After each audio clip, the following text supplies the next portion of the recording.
ọkọ gbogbo ayé, ọkọ opó, ọkọ ọmọge, ọkọ adélébọ̀, ó ní àwọn musician wà tó dẹ̀ yọ fans mi kalẹ̀ Alhaji Wasiu Ayinde Marshal, Kẹ́mi Ológun. A lè blame Wasiu Ayinde ní gbogbo ọ̀rọ̀ yìí. A lè blame Wasiu Ayinde ní gbogbo ọ̀rọ̀ yìí. Ọ̀dọ̀ help tí gẹ́ yẹn sọ pé kí wọ́n help òun tó kígbe síta, òun ló jẹ́ ká mọ intótó nípa ọ̀rọ̀ Alhaji pẹ̀lú òun gangan Bísọ́lá, tó dẹ̀ jẹ́ pé a máa sọ sí dáadáa. A lè totally blame Alhaji Wasiu. Alhaji Wasiu Ayinde, bí wọn ò fẹ́ wọn, àwọn obìnrin gan fògùn fẹ́ wọn. Bí wọn ò fẹ́ wọn, bí Alhaji Wasiu Ayinde bá kọjú bá tó náà ò fẹ́ àwọn obìnrin míì fògùn fún Alhaji Ayinde. Wọ́n tọ́ lẹ́ẹ̀dì sójú, wọ́n tọ́ attraction lẹ́ẹ̀dì, wọ́n tọ́ attraction lipstick, kódà wọ́n lo attraction perfume. Wọ́n lọ bá ẹrù pé easy fàlàjì ni láti reject gbogbo àwọn obìnrin yẹn. Ṣé ẹrù pé easy ni? Ṣé bí ara wọn náà ni Bísọ́lá? Ṣé bí ara wọn ni Bísọ́lá? Ṣé bí Bísọ́lá mọ̀ pé Alhaji ti níyàwó? Ṣé bí Bísọ́lá mọ̀ pé Alhaji ń bí ọmọ? Ṣé bí Bísọ́lá mọ̀ pé Alhaji ní oríṣiríṣi concubines? Ṣé bí Bísọ́lá mọ̀ pé Alhaji ní àwọn obìnrin míì gan tí wọn ò dá sí mọ́ngbà yẹn kó tó tọrùn bọ́? Màá bímọ fún Wasiu Ayinde. Màá bímọ fún Wasiu Ayinde. Màá bímọ fún Wasiu Ayinde. That is what most of them tí wọ́n ń sọ. Ó wá délẹ̀ tán. Ìfẹ́ yẹn ò wá reciprocate mọ́. Depression wá dé. Ẹ wá ní ìrònú ò ní ṣẹlẹ̀.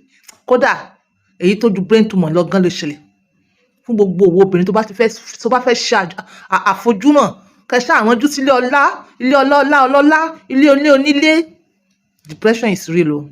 Brain tumor is real. Everything is real. And ìrònú yìí òun ló máa ń bí oríṣiríṣi àìsàn fún obìnrin. Èmi màá lóyún, màá bímọ fún Wasiu Ayinde, màá bímọ fún Pasuma, màá bímọ fún Obesere, màá bímọ fún Kiss Daniel, àgbà tí n bá bímọ fún Wizkid, Davido màá bímọ fún. Ṣé o ready láti accept depression? Ṣé o rí àwọn musician yìí? Obìnrin pọ̀ fún wọn o. Obìnrin pọ̀ fún wọn. Ṣé o rí one night stand ọ̀pọ̀lọpọ̀ wọn ní wọ́n fi di baby mama? They are running into depression because ìfẹ́ yẹn ò sí mọ́. In fact, some of them one night stand tí wọ́n ṣe pẹ̀lú ọkùnrin yẹn tí wọ́n fi bímọ, ìkan nínú many of them wọn ò padà lọ yẹ pátá yẹn wò mọ́. Ẹ̀kan yẹn tí wọ́n ti ṣe tóbi yẹn sọ pé òun ti lóyún, wọn ò padà lọ bẹ̀ yẹn lọ yẹ pátá yẹn wò mọ́. Is that what you want for your life? Irú nǹkan tí ó rọ̀nù Bísọ́lá sí depression yẹn. Ẹ jẹ́ ká sòótọ́. Ẹ má fi emotion, ẹ má fi bo justice gidi mọ́lẹ̀. Ẹ jẹ́ ká sòótọ́. Bísọ́lá ó actually mọ̀ nǹkan tó ń tara bọ̀. Ọ̀rọ̀ tèmi sọ yìí èmi ò ní kẹ́ máa help ẹ o. Ẹ help ẹ more than 100 million times ẹ. Ẹni tí wọ́n bá nípa láti ṣèrànlọ́wọ́ fún òun náà lẹ́ni kejì rẹ̀. Ẹ help ẹ dáadáa. Bá a dẹ̀ ṣe ń sọ̀rọ̀ yìí mo mọ̀ pé Alhaji Wasiu Ayinde Marshal àwọn náà ti dìde ìrànlọ́wọ́ fún. Yes, irú life tí wọ́n fẹ́ náà nìyẹn náà. Tó bá jẹ́ wípé ó bímọ fún èèyàn kan tá a mọ̀, ọ̀pọ̀lọpọ̀ yín lè mọ́ dìde ìrànlọ́wọ́. Irú life tó fẹ́ nìyẹn. Ẹ rò pé wọ́n mọ̀ nǹkan tí wọ́n ṣe? Wọ́n mọ̀ nǹkan tí wọ́n ṣe. Wọ́n mọ̀ nǹkan tí wọ́n ṣe. Ìrànlọ́wọ́ ti dé lóòótọ́. Àwọn oríṣiríṣi èèyàn ti dìde lóbìnrin lọ́kùnrin. Wọ́n fẹ́ ṣe bàbá fọ́mọ yẹn. Wọ́n ti dìde nítorí pé ó jọmọ ìlú mọ̀ọ́ká. Tó bá jẹ́ pé ọmọ tálákà ló lọ bímọ fún kọ́, ṣé wọ́n dìde báyìí? Wọ́n ò ní dìde. They know what they are getting at. And ọ̀pọ̀lọpọ̀ wọ́n wà bẹ́ẹ̀. Àmọ́ kò sí problem. Wàá ṣàlè mọ́ nọ́ọ̀sì depression tó bá jẹ́ pé irú life tí wọ́n design fúnra rẹ̀ nìyẹn. Ẹ̀yin tèmi, ọmọ wa jọ Wasiu Ayinde àbí kò jọ Wasiu Ayinde?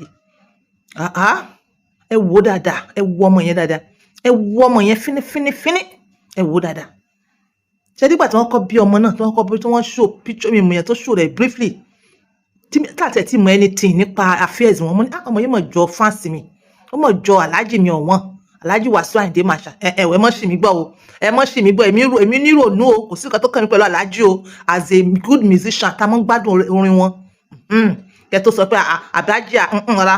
Ẹ mọ̀ ṣì mí gbọ́ èmi náà. Ṣé yín? So nígbà yẹn tí wọ́n bí ọmọ yẹn báyìí mo ní ọmọ yìí mọ̀ jọ Wasiu Ayinde o. Later àwọn sọ pé Wasiu Ayinde lónìí. Mo ní mo ní ọmọ yẹn jọ Alhaji Wasiu Ayinde ní kékeré. Ṣùgbọ́n sìn ọmọ yẹn ti mú partly mọ̀mẹ́ partly Wasiu Ayinde. So ọmọ yẹn ti jọ Wasiu Ayinde bíi 50%. You understand? Èmi dẹ̀ mọ̀ pé wọ́n ti ṣe DNA. Ẹ̀yin tèmi, ọ̀rọ̀ mi ò jù. Ìlera lóògùn ọ̀rọ̀. Mọ́ dágunlá. Ṣára rẹ̀ mọ́ ń gbóná ni. Ṣó mọ́ ń rẹ̀ ọ́ wá láti inú wá ni. Ṣé ẹ̀jẹ̀ ríru ń dààmú rẹ ni? Ṣé ìtọ̀ ṣúgà ń dààmú rẹ ni? Ṣé ẹ̀yìn ń ro ẹ́ ni? Ṣé orúnkún ń dùn ẹ́ ni? Kí ló ń ṣe ẹ́ gan? ṣé nǹkan ọmọkùnrin ẹ ò ṣe déédéé mọ́ ni, ṣé àtọ̀ rẹ sàn ni, kí ló ń ṣe ẹ́ gan, ṣé nǹkan ọmọkùnrin rẹ súnkì ni, ṣé nǹkan ọmọkùnrin rẹ kéré ni, kí ló ń ṣe ẹ́ gangan. Mo ní kó kàn sí iléeṣẹ́ Unpurged by 2 lórí herbal remedy 07015100651 WhatsApp ire o. Before man and God, I got 900,000. So go 24 hours. So I have to bring it immediately because I'll be traveling to Ogbomoso for my like that's birthday tomorrow. So kó lè máa tọ́jú wọn, kó lè tó gbogbo yẹn, bó ti lè yẹn, wọ́n ní ká fún ẹ. Lọ́kànjọ̀kan. Àmín. So orí òpin síbì kan. Gẹ́gẹ́ bí mo yẹ máa ń sọ, mi ò tọrọ owó fẹ́ anybody. Like I always say, but àwọn fans wà tó like àwọn èèyàn, wọ́n máa fẹ́ reach out. Àwọn fans ẹ̀ mú tẹ̀lé máa kan senior advocate Adó Èkìtì, wọ́n pè mí láàárọ̀ yìí, wọ́n là ọmọ yẹn àwọn like gan, nìkan pé má ṣe, wọ́n dẹ̀ fi 200 ránṣẹ́ nínú ẹ̀, mo ti understand. Máa kan náà Alhaji Alibarika, ẹ̀yẹn ti máa ń try, gbogbo àwọn àgbààgbà yẹn ló máa ń rán mi sílẹ̀ kọ̀ọ̀kan. So àṣàkànà náà, àwọn náà tún drop nínú ẹ̀.